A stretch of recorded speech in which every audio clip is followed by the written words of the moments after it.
Hey YouTubers, Mike Martins here with the Mike Martins channel. I'm getting a lot of discussion about the whole condo crash in Vancouver. People messaging me and talking about it and stuff.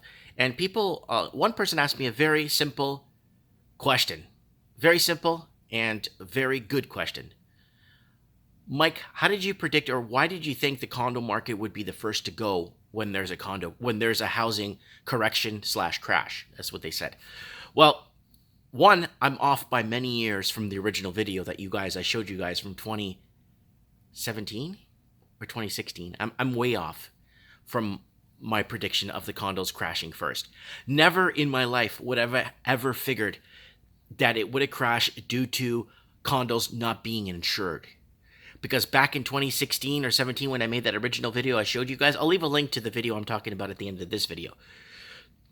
I've never fathomed that condos would get as high as they did. Or they're apartments, they're not condos, right? I'll show you guys what a real condo looks like in that video. So, okay, because condos are in the tri-markets, so I just made that up. I don't know if it means something else, but it's the third-rate market, or it starts like this. It starts with people would buy condos back in the day because it's a good stepping stone, and then eventually buy a detached or a townhouse from when you sell your condo and kind of raise a family, right? Or apartment.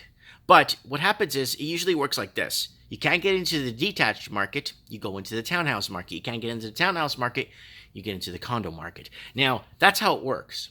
Now, with people trying to get into the market. Now, what happened was the Canadian proper, Australian proper, it's happening all over the Commonwealth, really wanted to get into the housing market with FOMO. They were scared. They were worried.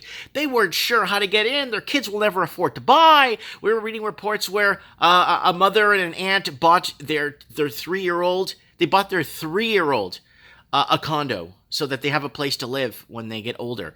That's how in fear people were with this market, because everything kept going up. Then you had all these real estate channels saying, if you don't buy now, you will never own anything ever. You're forever bought out of the market. Well, now the coronavirus, the rise of the coronavirus, then you got the rise of the capital flows from China not coming in, and a lot of the Commonwealth countries were just competing for wealthy investors. That's just to keep the economy afloat, right? That's why Canada has $2 billion in laundered money, right? That's why you got the laundered money, casino money in Australia, right? So okay, so so tit for tat. Now, a lot of the condos aren't being insured because the valuation or the value on these apartments slash condos aren't nowhere near worth what the insurance company have to pay out if something happens. So you're taking a mortgage, you're taking that leverage on the property. So now, condos were never supposed to be that expensive, period. You were supposed to start with a condo or maybe a small townhouse or even a small fixer-upper.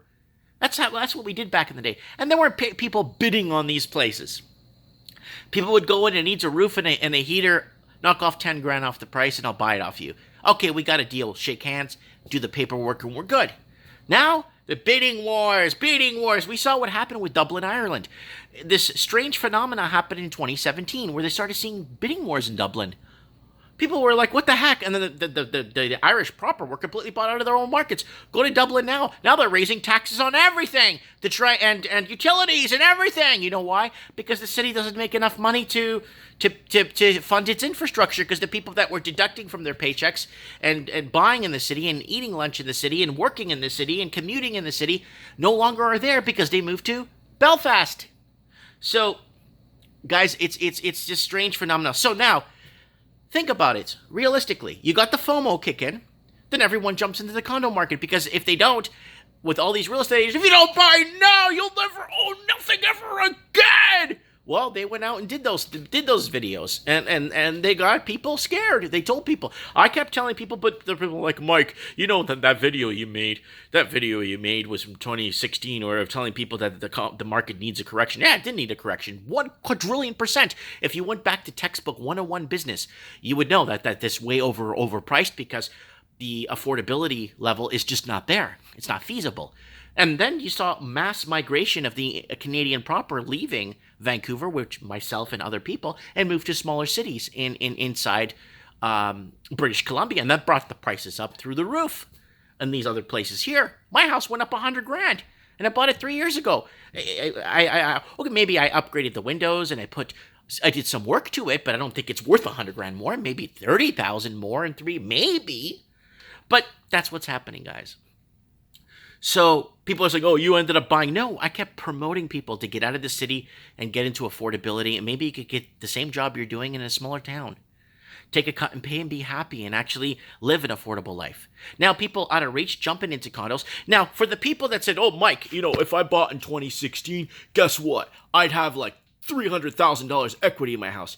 Yeah, you'd be very tempted to touch that equity in that house, and you'd be very tempted to borrow on a second or third or HELOC or some sort of mortgage. And that's what happened to a lot of people. And that's why people are using their homes as ATM machines, because they can't keep up with the Joneses.